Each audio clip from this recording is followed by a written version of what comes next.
YSR Congress party నేత Sajjala Ramakrishna Reddy AP హైకోర్టుని ఆశ్రయించడం జరిగింది.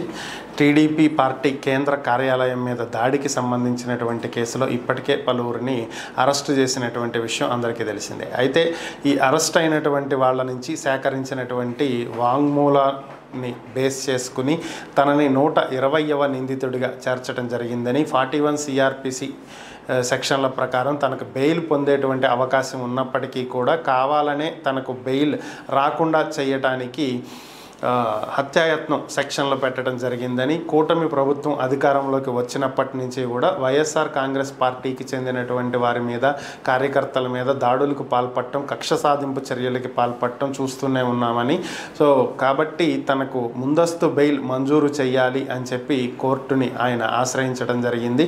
అలాగే బెయిల్ షరతులకు కోర్టు ఏ షరతులు విధించినా సరే వాటికి కట్టుబడి ఉంటాను అని కూడా ఆయన పిటిషన్లో పేర్కొనడం జరిగింది.